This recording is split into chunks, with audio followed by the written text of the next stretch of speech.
Muy buenas noches, queridos hermanos, hermanas. Un gusto que estemos todos reunidos en esta hora, en este canal, para tener nuestro devocional de media semana. En esta noche vamos a hablar sobre un mandamiento, exclusivamente sobre un mandamiento que nuestro Dios nos da a que cumplamos. Y vamos a ver también cómo es que nosotros podemos cumplir con este mandamiento. Para los judíos, en su Talmud, o lo que es una especie de estudio de la ley, decían los judíos, los maestros judíos, que había 613 mandamientos en la escritura, en la ley, de los cuales 248 se trataban de cosas que tenían que hacer y 365, es decir, más de los que se tenían que hacer, 365 mandamientos los cuales no tenían que hacer. Pues hoy, en esta noche, vamos a hablar acerca de uno de esos mandamientos que tienen que ver con no hacer, no tener, ¿sí? Y vamos a enfocarnos en esto, pero antes de eso vamos a hacer una oración. Vamos a orar. Señor que estás en el cielo, muchas gracias te damos en esta noche por tus ricas bendiciones, porque nos has concedido el ser parte de tu iglesia y nos has traído estos lugares de riqueza y de gloria, Señor. Como mencionaba tu libro de Efesios en el capítulo 1, Señor. Entonces queremos pedirte que tú nos ayudes a comprender qué es lo que sigue. Señor, tú nos has enseñado por medio de esta carta y ahora, Padre, queremos ir más allá. Queremos entender cómo nuestra vida puede ser más fructífera y más abundante y para tu honra y para tu gloria, Padre. Así es que danos entendimiento en esta noche. Abre nuestros ojos del corazón, abre nuestro entendimiento, Señor, para que tu palabra pueda trabajar en nosotros. Déjanos aprender de lo que está ahí escrito, porque te lo pedimos en Cristo Jesús. Amén. Pero antes de seguir adelante, vamos a disponer nuestros corazones para cantar 2 alabanzas en nuestros hogares, y luego de esto continuaremos entonces con la clase de esta noche.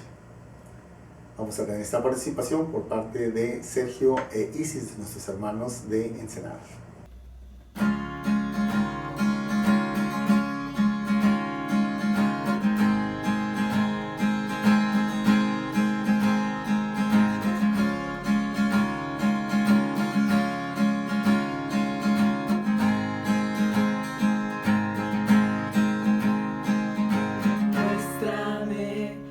Camino hoy, Señor. Santifícame, dispuesto está mi corazón. Quiero ser una ofrenda para ti, con mi forma de vivir, que tu reino venga a mí. Muéstrame tu camino hoy, Señor.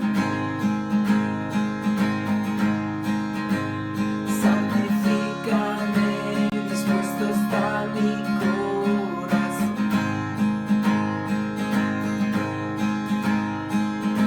Quiero ser una ofrenda para ti,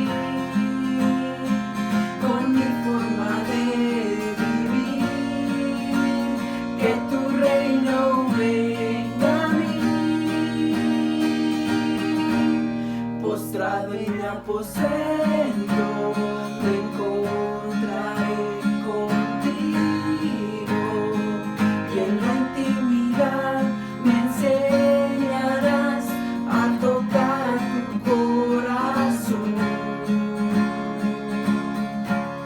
Mi vida en tu presencia se ha vuelto la aventura, que tanto soñé, he encontrado en ti la razón de mi existir. Te pertenezco, Señor.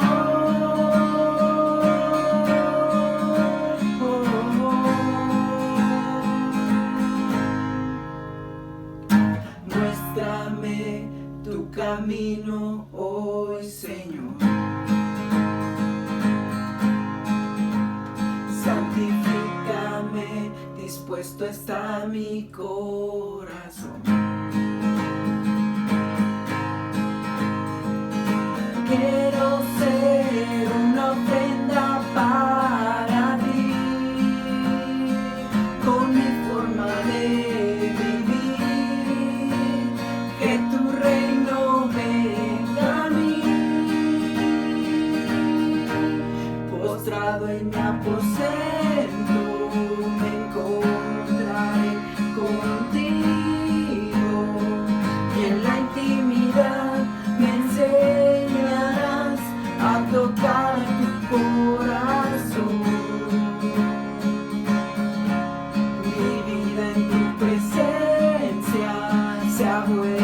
vuelto la aventura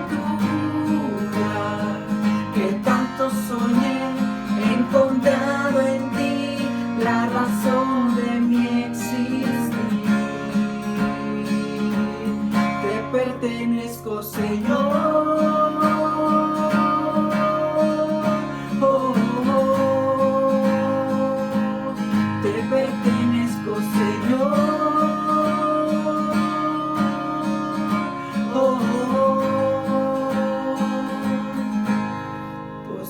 En mi aposento me encontraré contigo, y en la intimidad me enseñarás a tocar tu corazón. Mi vida en tu presencia se ha vuelto la aventura que tanto soñé. He encontrado en ti la razón de mi existir. Te pertenezco, Señor.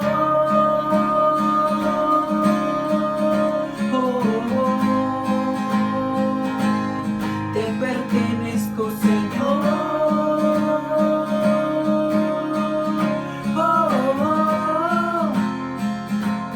Te pertenezco, Señor.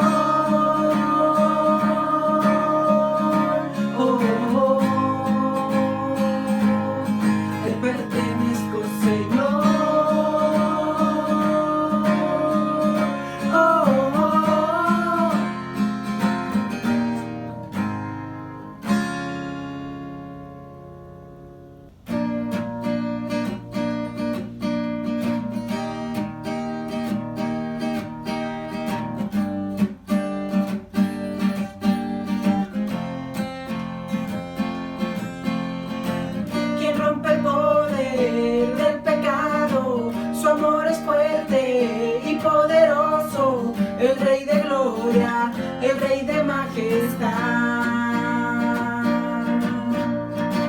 Conmueve al mundo con su estruendo y nos asombra con maravillas, el Rey de gloria, el Rey de majestad. Gracias sublime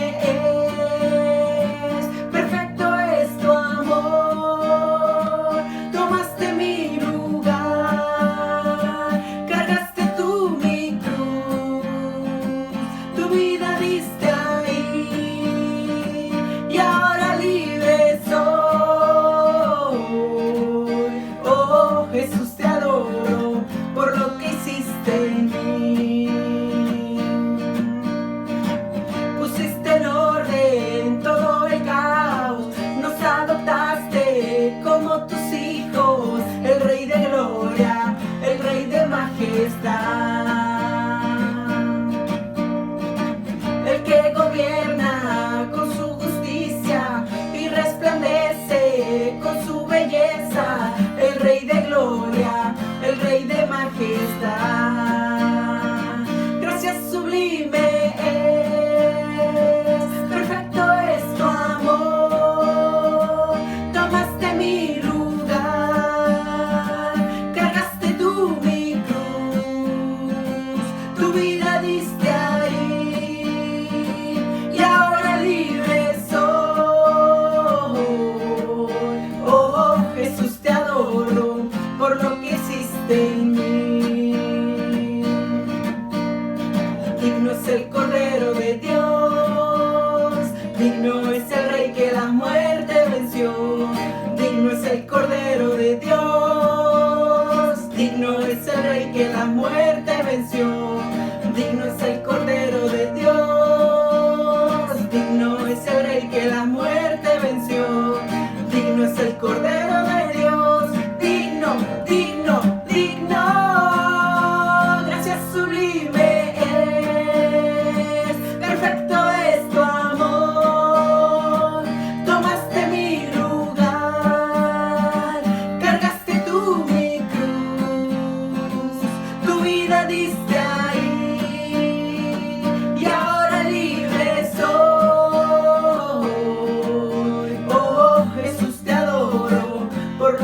hiciste en mí.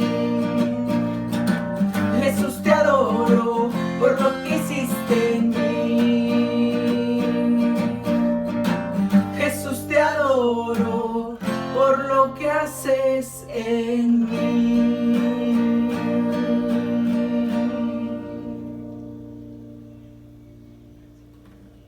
Gracias a Sergio e Isis por guiarnos en estas alabanzas. Esperemos que nuestros corazones hayan estado expresando nuestro agradecimiento y nuestro amor a nuestro Dios por medio de ellas.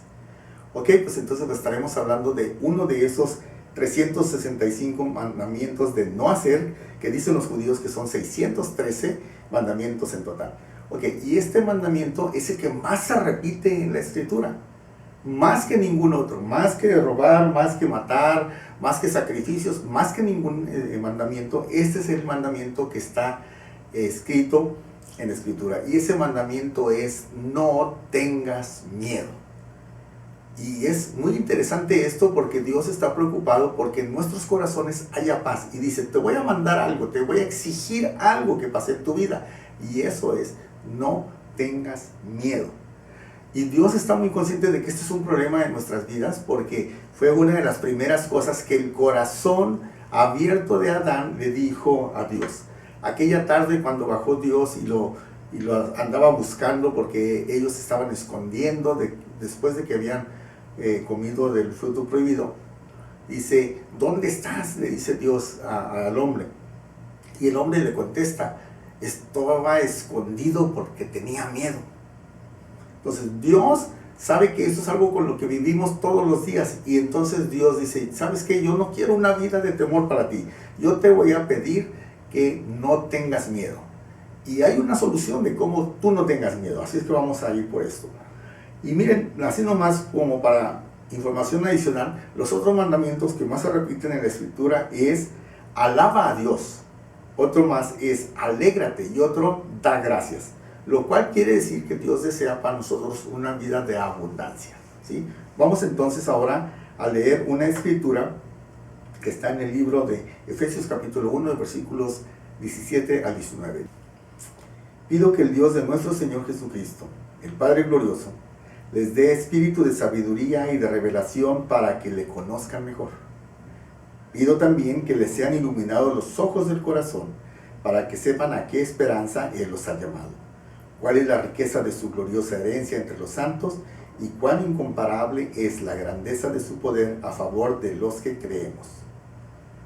Ese poder es la fuerza grandiosa y eficaz que Dios ejerció en Cristo cuando lo resucitó de entre los muertos y lo sentó a su derecha en las regiones celestiales.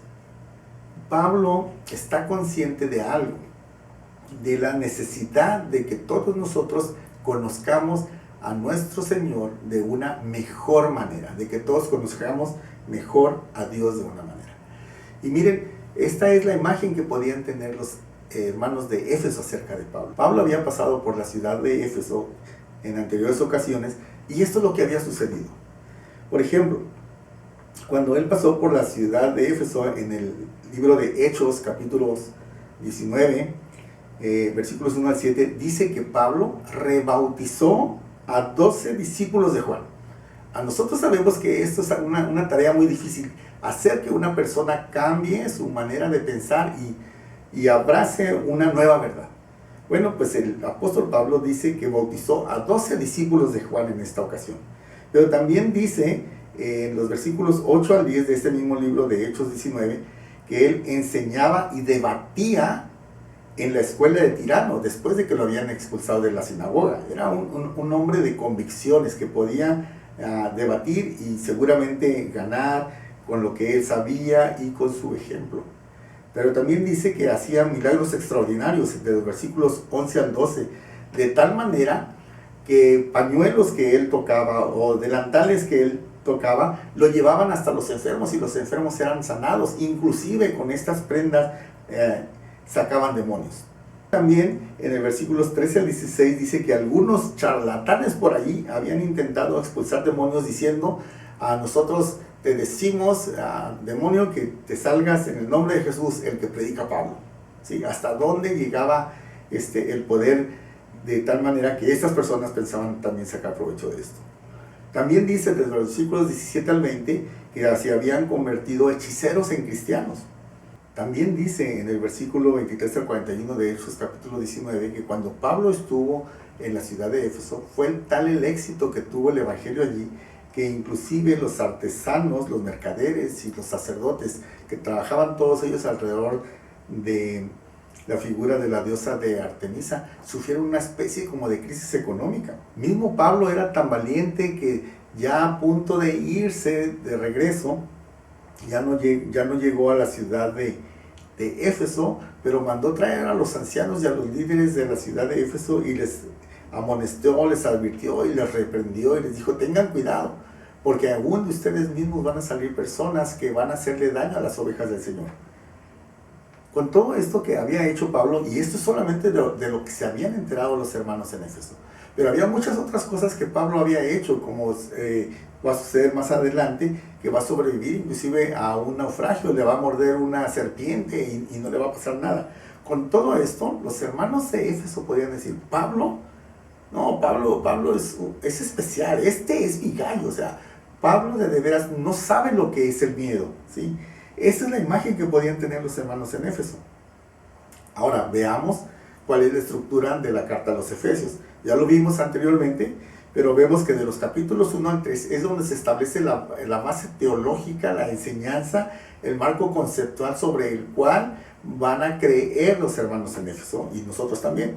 Pero luego en el capítulo 4 habla acerca de que nosotros y los hermanos en Éfeso somos un solo pueblo y entonces somos regidos por lo que se enseña en los capítulos 1 al 3. Pero de los capítulos 5 al 6 es la vida real.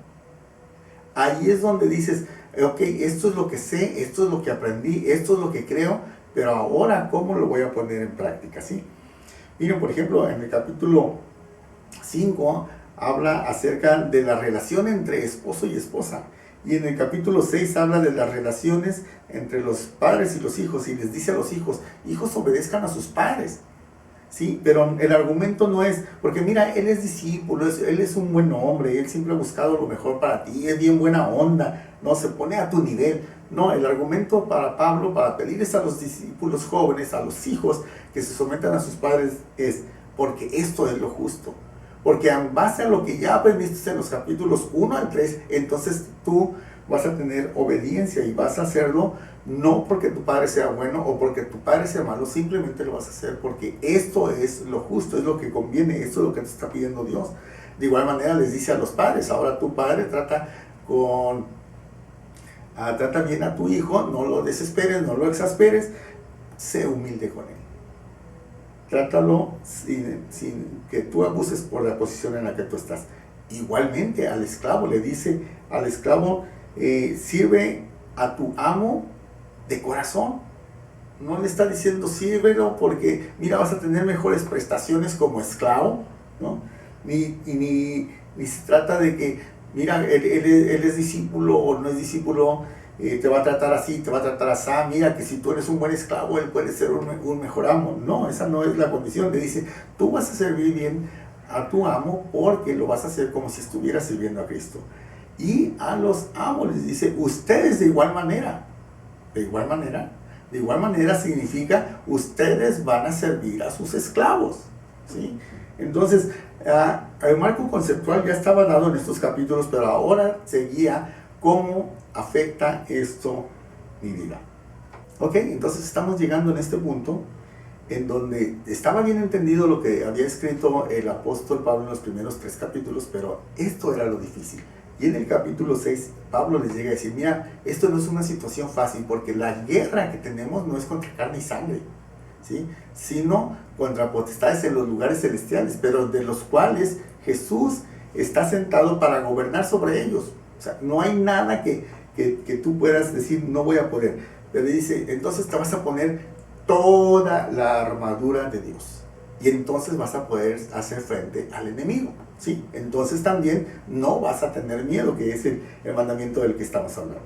Pero miren en el capítulo 6, versículo 19, cuando les dice ya todo esto, y les dice: y oren por los hermanos, dice, pero el versículo 19 dice: y oren por mí, para que me sea dada palabra al abrir mi boca a fin de dar a conocer sin temor el misterio del Evangelio.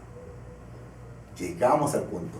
O sea, Pablo era una persona valiente, pero eso no quería decir que no tenía miedos, no quería decir que no tenía inseguridades. Claro que lo tenía.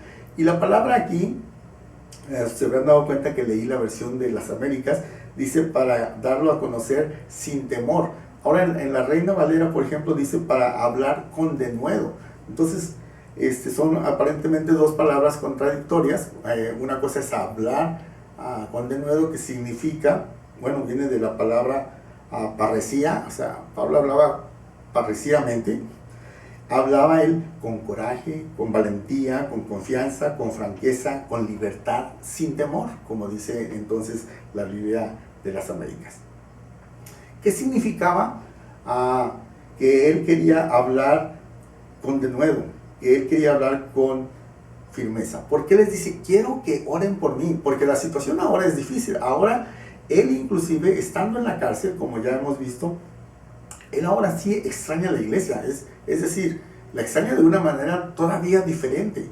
Nosotros hemos sido quizás buenos o medianos buenos cristianos, pero ahora que estamos en esta situación, seguramente estamos extrañando a la iglesia. Y algunas cosas que no nos hacían sentir muy cómodos, nos damos cuenta que no valían la pena. Y nosotros quisiéramos tener esa comunión que teníamos hace unos cuantos meses atrás. Pablo dice, ok, quiero que oren por mí. ¿Sí? Mientras que yo era libre y yo podía hacer milagros y enfrentarme a todos, dice, pero ahora que estoy preso, ahora ha cambiado mi manera de pensar y dice, oren por mí porque no quiero tener temor.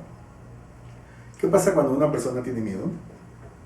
Pues sufre de agobio, en general se siente mal, tiene estrés, ansiedad, sufre de distorsión de la realidad, tiene acciones agresivas, imprudentes, siempre se está quejando de todo, padece de victimismo, ¿sí?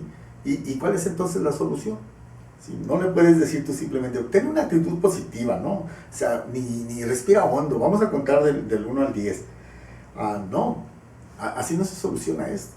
Pero inclusive, si le damos un consejo un poquito más serio, tal vez le diríamos, mira, consigue un buen trabajo, un trabajo que te permita comprar una casa, un carro, y que esté a tu alcance como para que puedas comprar ahora un seguro para carro, un seguro para casa, un seguro de gastos médicos mayores y menores, un seguro dental porque están muy caros, un seguro contra accidentes, un seguro contra robo y extravío de tus tarjetas.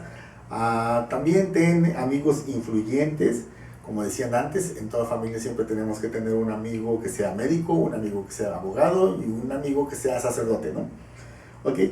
Quizás en alguna situación hasta la pudieras decir, mira, y también, digo, nunca está de más, también sea amigo de aquí, del mafioso de la colonia, ¿no? Quién sabe, algún día lo puedas necesitar. ¿Eso realmente te quitaría el miedo? Pues vivirías engañado en alguna situación. Ninguna de estas cosas fue lo que realmente está acosando tu vida. Pero ¿por qué habría de tener miedo específicamente Pablo? Por una razón muy importante. Mira, Pablo estaba yendo enfrente del emperador. ¿Y sabes cuál era el emperador que iba a visitar? Nerón era la persona que iba a juzgar a Pablo. Nerón tenía una fama, o bueno, al menos por los historiadores clásicos de la Roma, tenía muy mala fama. Él había asesinado inclusive a su madre, pero antes había asesinado a su hermanastro para asegurar el trono. En algún momento desterró a su esposa y se vio obligado a que regresara del exilio, pero después ella fue condenada a muerte por traición y Nerón estaba detrás. Cuando se incendió Roma, dicen algunos que él simplemente estaba componiendo canciones con su lira, ¿no? Y finalmente él hasta se suicidó, o dicen también los historiadores que lo obligaron a que se suicidara. Entonces, esta es la persona a la cual iba a ver Pablo. Entonces Pablo dice, ¿sabes qué? Tengo miedo. Pero ¿de qué tienes miedo? Sí, o sea, Pablo sabía cuál era su cometido, ¿no?, en esta vida, pero también sabía que él no era realmente un ciudadano de este mundo, no era ciudadano de Tarso, no era ciudadano romano, él era ciudadano del cielo. Entonces, ¿por qué tenía miedo? ¿Cuál era entonces el miedo de Pablo? El miedo de Pablo no era a la muerte, el miedo era que no hiciera el trabajo. Y lo vamos a ver aquí en el versículo otra vez, porque dice: oren por mí para que me sea dada palabra al abrir mi boca, a fin de dar a conocer sin temor el misterio del Evangelio. Es que esta era la situación. Él no le tenía miedo a la muerte, o quizás sí, ¿no? Pero está pidiendo muy específicamente aquí que él quiere tener valor porque quiere llevar el Evangelio con Nerón. En la carta a los Filipenses, cuando él ya había estado 2 años preso y todavía no veía a Nerón, él ya había evangelizado a gran parte de la familia del emperador. Ahí lo dice en su carta. Así es que ahora él quería llegar y platicar del Evangelio con Nerón. En nuestros días, no sé si pudiéramos equipararlo con algún presidente, tal vez sería como si Pablo fuera a llegar a estar enfrente de Xi Jinping, ¿no?, el presidente de China de nuestros días, ¿no? Y entonces todo el mundo diría: bueno, pues vas a tener la oportunidad de estar enfrente de este señor, te podría encargar, no sé, tal vez otro gobernador, otro presidente de otro país. Oye, pues fíjate, es que se apropió de mis islas, de una vez ya que estás ahí no le pudieras hablar. O quizás otros: oye, es que fíjate que China se está robando las patentes y que nos está pirateando los productos. ¿No pudieras hablar de eso? Otro pudiera decir: no, pero ¿qué no le dices a este señor que qué pasó? ¿Por qué nos puso a todo el mundo así? Mira, que estuvo ocultando, como se dice, ¿no? Estuvo ocultando que ya estaba el coronavirus ahí. Entonces, hay muchos temas importantes que la gente quisiera hablar con esta persona aquí. Y seguramente aquellas personas que tuvieran la oportunidad de hablar con Nerón en aquellos tiempos, quisieran hablar de algunos temas importantes para ellos, económicos, políticos, militares, ¿no?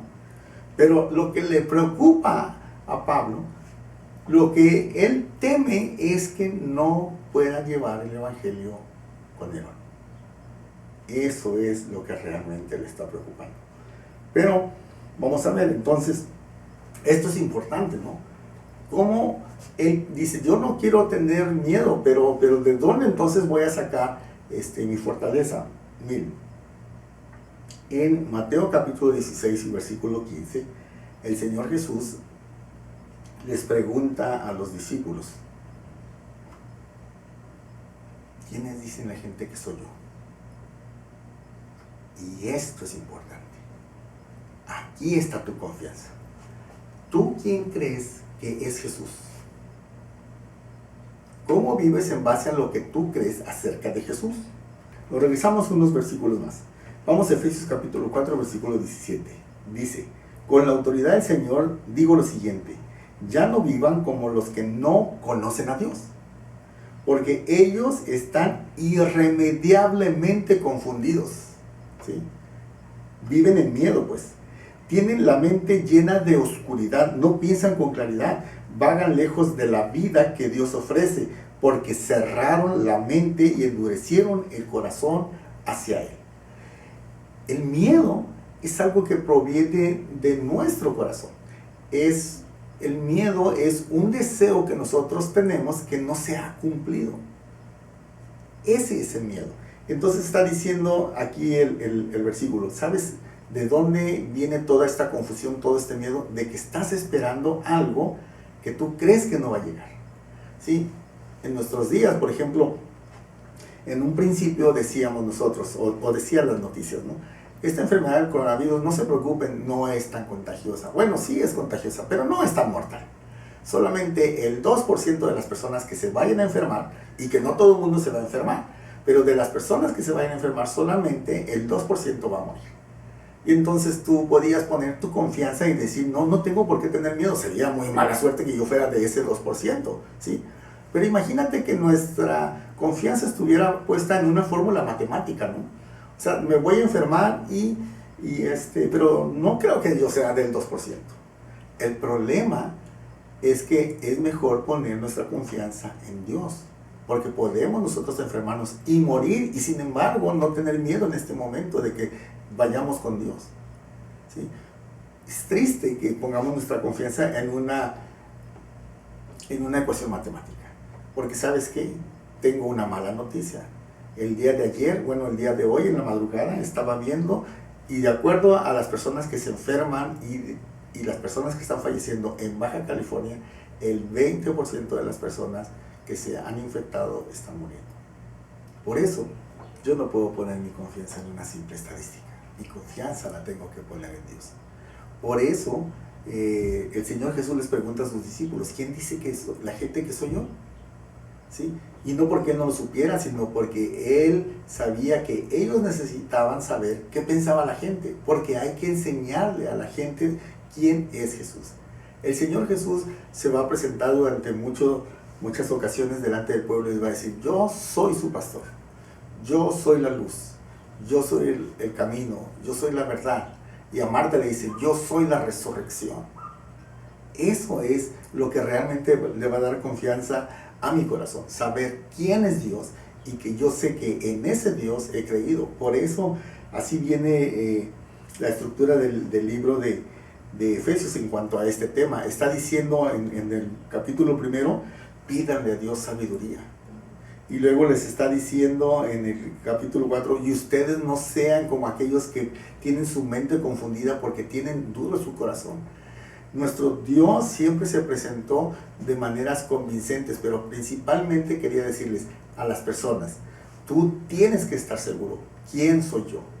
Cuando en la creación dice en el libro de Génesis, en el principio creó Dios los cielos y la tierra, y se presentó siempre en esta primera parte como que Dios era simplemente Dios. Pero Abraham tenía que entender algo. Una ocasión que él estaba pensando acerca de que no tenía descendencia, de que había tenido una victoria de guerra, pero no tenía descendencia, y entonces Dios llega y se le presenta y le dice: yo soy Dios Todopoderoso. ¿Entiende esto, Abraham? Si tú no entiendes que yo soy Dios Todopoderoso, entonces no tienes esperanza, no vas a tener descendencia, y esta tierra jamás va a ser tuya. Esa es la idea, que nosotros vamos a tener confianza para enfrentar nuestra vida cuando nosotros conozcamos quién es Dios. Y principalmente cuando dejemos que Él nos muestre por medio de su escritura quién es Él. Pablo, estando preso en la ciudad de Roma, le encarga también a Timoteo y le dice: te encargo que cuando vengas me traigas por favor mis libros y mis papiros. ¿A cuáles libros se refería? A los libros de la Biblia. Él era una persona muy docta, pero él sabía que necesitaba aferrarse y estar repasando siempre la escritura para que no se le olvidara quién es Dios. ¿Qué sigue entonces? Porque ahí empezamos nuestra plática. ¿Qué sigue? Ya terminamos Efesios. Ya sabemos cuál es el plan de Dios para nosotros dentro de su iglesia. Ahora, ¿cómo vamos a hacer que nosotros crezcamos en el conocimiento de Dios? Vamos a dejar que